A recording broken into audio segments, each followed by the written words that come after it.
Olá, boa noite para você que nos assiste de todo o país. Estamos ao vivo, direto de Brasília. Hoje o nosso convidado é um dos maiores expoentes do PMDB. Líder do PMDB na Câmara dos Deputados, Eduardo Cunha, do Rio de Janeiro. Boa noite, deputado. Boa noite, Leandro. Boa noite, Denise. Boa noite, minha colega de apresentação, Denise Rotenburg. Boa noite, Leandro. Boa noite, deputado. E boa noite para você que nos assiste.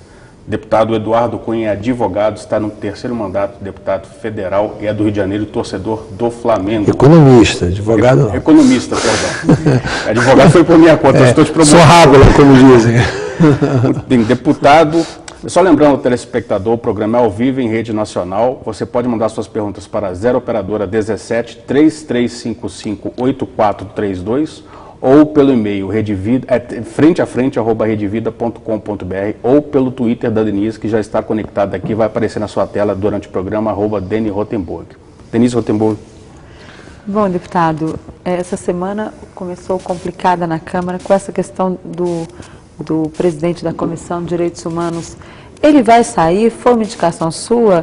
No Congresso estão dizendo que foi o senhor quem negociou a Comissão de Direitos Humanos para o PSC, isso é verdade? Veja bem, Denise, vamos esclarecer bem. O PSC tinha durante 2 anos nessa legislatura a Comissão de Fiscalização Financeira e Controle. E é essa comissão que o PSC queria ficar. O que acontece é que a escolha dessa comissão, para chegar ao nível que o PSC tem de tamanho de bancada, precisava de um acordo político. O que eu fiz todo o tempo foi tentar costurar esse acordo político para que o PSC continuasse com a fiscalização financeira e controle.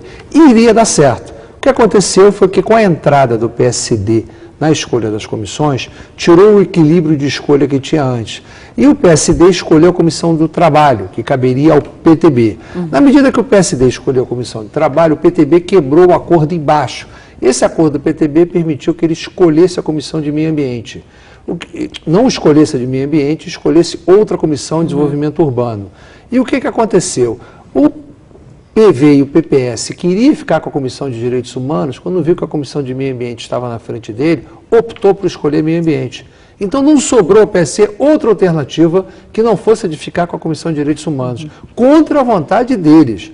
Então, se era contra a vontade do próprio PSC, como é que eu poderia, se eu articulei o tempo inteiro para que eles ficassem com a fiscalização financeira e controle, como é que eu poderia ter participado, ter escolhido o Marco Feliciano, ou ter participado que o PSC ficasse com a Comissão de Direitos Humanos? Foi um erro. Todos que criticam tiveram a oportunidade de escolher e não escolheram. O PT não escolheu, o PMDB não queria essa comissão, os outros partidos que se denominam como participantes ou praticantes dessa comissão não quiseram escolhê-la e ficou para o PSC. Então não dá para reclamar, é um direito dele escolher o membro que quis escolher, ele foi legitimamente eleito e agora não há outra alternativa, ou ele continua ou ele renuncia, e renúncia é um ato voluntário. E ele já falou que não quer sair. E ele já falou que não vai, se ele não quiser sair, ele não vai sair. O senhor já conversou pessoalmente com ele? Já. O que ele tem dito? Não, ele acha que é uma perseguição e não deram a ele a oportunidade de exercer a presidência pela qual ele foi eleito, não permitiram que ele sequer reunisse, estão confundindo as opiniões dele como religioso, como praticante religioso, como pregador, com as opiniões que ele poderia expressar como presidente da comissão. Então ele está querendo uma chance para se expressar na comissão. É isso que ele fala, então ele não admite a renúncia, não disse que não vai renunciar, pode ser até que ele mude de opinião, mas nesse momento ele não pretende renunciar, pelo que ele me disse quando eu perguntei. Agora, deputado, o senhor é considerado uma figura polêmica, maravilha, principalmente pelos nossos colegas jornalistas, né, Leandro? E como é que é isso? Agora teve, inclusive, essa questão do Supremo Tribunal Federal, que veio o senhor sendo acusado, né, indiciado num processo. Como é que é isso? Explica direitinho. Bom, vamos lá. Em primeiro lugar, polêmica é porque eu tenho posições polêmicas, firmes. Todo mundo que tem posição contundente, firme e a expressa e a defende é uma pessoa polêmica. Em segundo lugar, essa coisa do Supremo, é até bom você me dar a oportunidade de explicar, porque senão fica aquela impressão de que todos nós somos culpados sem ter sido julgados por absolutamente nada. O que aconteceu é que houve uma denúncia do Procurador-Geral da República que foi aceita numa decisão do plenário do Supremo por maioria, não por unanimidade. Eu tive 3 votos votos favoráveis. E o que constava essa denúncia? Que eu teria supostamente utilizado documento falso. Que documento falso é esse? Eu fiz uma certidão, um requerimento de certidão no Ministério Público do Estado do Rio de Janeiro. O que aconteceu? No ano de 1999, eu ocupei cargo na administração do Estado do Rio de Janeiro. Houveram matérias jornalísticas na época com supostas denúncias contra vários integrantes daquele governo naquele momento. Eu mesmo pedi ao Ministério Público Estadual naquele momento que fizesse investigação acerca das denúncias. Depois, no ano 2000, eu assumi meu mandato de deputado estadual à época e passei, por conta disso, até a prerrogativa de foro do Procurador-Geral de Justiça do Estado do Rio de Janeiro. Então, a investigação acerca da minha conduta coube ao Subprocurador-Geral de Justiça, que na época era responsável pela área criminal do Ministério Público. E cabia a ele fazer os pareceres que recomendariam ou não qualquer tipo de processo por parte do Procurador-Geral. Então passaram-se 2 anos, quando eu fui disputar a eleição de deputado federal, eu fui simplesmente saber a minha situação processual, já que eu ia me registrar como candidato. Consequentemente, havia também processos em outros lugares derivados daquele processo do Ministério Público, como o Tribunal de Contas. O que aconteceu? Eu fui na sede do Ministério Público, requeri, entreguei, protocolei nas mãos do Subprocurador-Geral de Justiça. E ele, dias depois, me forneceu certidões. Certidões essas, que não foi só essa que o Ministério Público Federal hoje me acusa, foram outras que eram verdadeiras. O que aconteceu com uma das certidões que ele me forneceu? Tinha um conteúdo falso de uma promoção de arquivamento de um subordinado desse subprocurador. E o que aconteceu? Eu usei esses documentos, recebi dentro do Ministério Público, pela autoridade constituída, e utilizei esse documento mostrando a terceiros.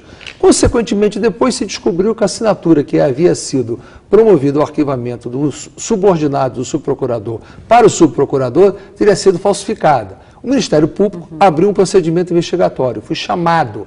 Eu entreguei o documento original. Baseado na minha entrega do documento original, o Ministério Público fez exame grafotécnico e comprovou que esse subprocurador foi quem falsificou a assinatura do seu subordinado.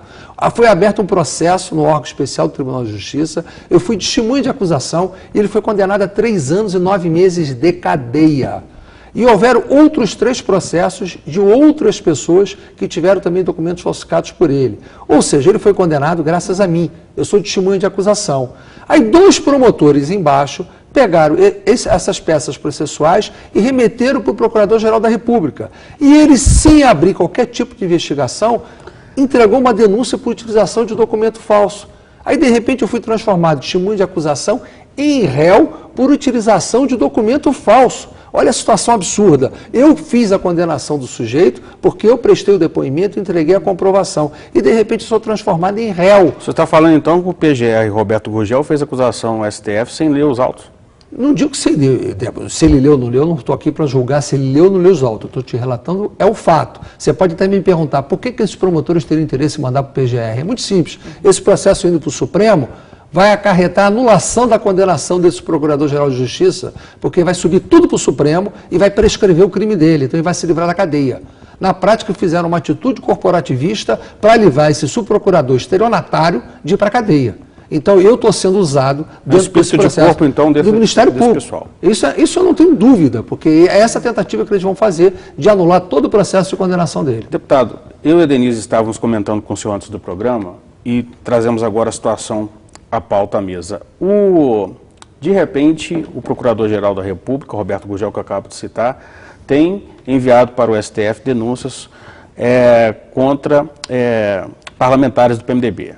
Pouco antes do Renan Calheiros assumir a presidência do Senado Federal, depois dele veio Eduardo Braga, líder do governo no Senado, agora o senhor e também o João Magalhães, cada um por um processo diferente. João Magalhães é o deputado federal por Minas Gerais, que é, se eu não me engano, presidente da Comissão de Finanças e Tributação. O que está acontecendo, de repente, vários processos citosos em cima do PMDB? Bom, você acha que é uma perseguição? Eu não quero aqui fazer juízo de valor sobre a atuação de quem quer que seja, eu só acho no mínimo estranho. O que fica aí é uma constatação de que o Ministério Público não tem capacidade do poder de investigação. A investigação ela é seletiva e busca fatos que são fatos não comprováveis, como é o meu caso. Eu não posso falar, eu não conheço o conteúdo das demais denúncias para fazer qualquer juízo de valor. Acredito nos meus pares que são perfeitamente pessoas sérias. Porém, eu não conheço os detalhes, eu posso falar sobre o meu caso. O Ministério Público não está cumprindo o papel que ele diz que quer cumprir de investigar. Então, consequentemente, não se pode dar esse poder ao Ministério Público. Eu quero começar agora a debater a PEC 37, porque eu acho que o Ministério Público não tem capacidade de investigar. Isso está mais do que comprovado. Falar em PEC, tem uma pergunta aqui de Milson Costa, do Rio de Janeiro, que sempre participa aqui conosco.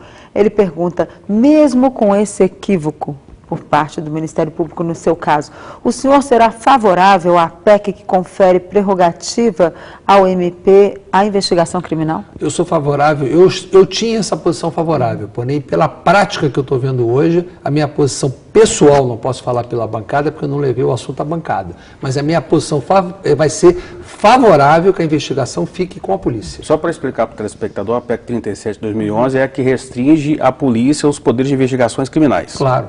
É isso. Por exemplo, o Ministério Público, ele quer, como diz na gíria de futebol, ele quer bater o córner, cabecear, correr pro gol para defender e ainda apitar o jogo.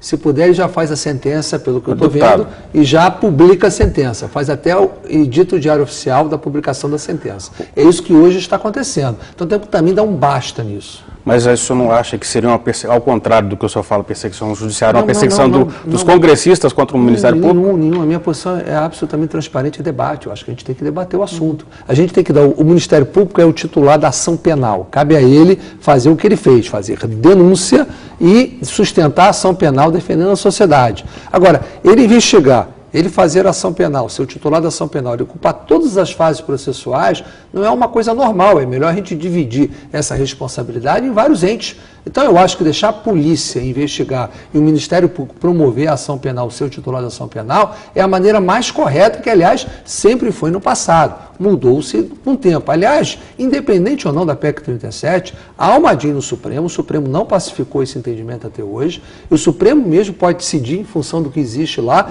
que o poder de investigação não cabe ao Ministério Público. E se isso acontecer, muitos processos criminais que têm como base a investigação do Ministério Público vão cair, vão ser nulos. Eu queria deixar dois exemplos para o senhor explicar melhor, então, para mim e para o telespectador. Se uma pessoa, por exemplo, conhecida ou não sua, invade a sua casa, isso é um crime. Isso é competência da polícia. Mas, por exemplo, se um deputado ou senador tem um suposto desvio de emenda, o Ministério Público não teria direito, por se tratar de verba pública, a investigar isso? Veja bem, ele investigando ali, abrir o procedimento investigatório e determinar a autoridade competente que investigue, sim. É o que era ser feito. Não ele necessariamente assumir o poder de investigação. Isso que está em discussão. Ele determinar a abertura de investigação por suspeitar de irregularidade seria o papel dele com a aprovação dessa PEC. Realizar essa investigação, que talvez não.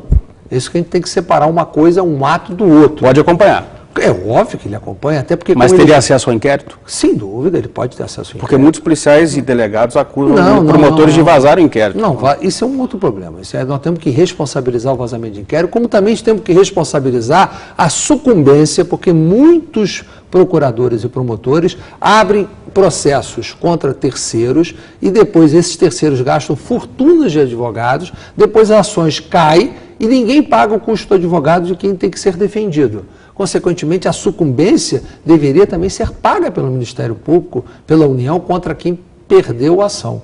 Esse é um outro ponto de discussão que tem que ser colocado na mesa. Nós temos que aproveitar esses momentos que eles praticam exageros, e me parece que estão praticando exageros, para que a gente possa debater o assunto. Por que vão ter um espírito de corpo contra o subprocurador que é condenado para poder fazer esse inquérito morrer? Porque uma coisa é o seguinte, quando os promotores mandaram o meu caso, eles poderiam ter pedido a abertura do inquérito. Eles não fizeram isso, eles fizeram a denúncia direto. Então isso mostra que sequer eles se preocuparam em formalizar uma investigação. Então esse papel tem que ser debatido. Não quer dizer que essa posição que eu estou externando agora seja a posição que seja preponderante, mas eu acho que a gente tem que debater esse papel. O senhor falou em abuso por parte do Ministério Público, mas o senhor acha que houve abuso, por exemplo, no caso do Mensalão? Veja bem, eu não conheço os detalhes processuais para poder te dar uma opinião a esse ponto que você está colocando. Eles foram amplamente debatidos É diferente, porque a imprensa debate a superficialidade das ideias. Os detalhes processuais eu não conheço. Tem detalhes, um processo de 50 mil páginas, 100 mil páginas, tem detalhes que podem mudar toda a história do processo. Então, sem conhecê-los, é muito difícil dar uma opinião. Agora, Em relação, eu queria falar um pouquinho do PMDB. O partido está aí, o principal aliado da presidente Dilma Rousseff, já garantiu a vaga de candidato a vice para 2014. Essa união é para valer ou pode acontecer algum ruído aí no meio do caminho, especialmente nas questões estaduais? Eu acho que essa união e essa continuidade desse processo de, digamos assim, de aliança nunca teve em discussão. Eu acho que o que teve em discussão é a qualidade e o conteúdo dessa aliança. Né?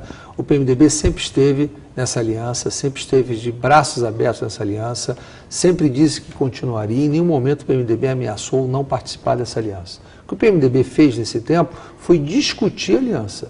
Isso que o PMDB tem praticado, a discussão. E essa discussão que precisa ser aprofundada e tem começado a esse aprofundamento.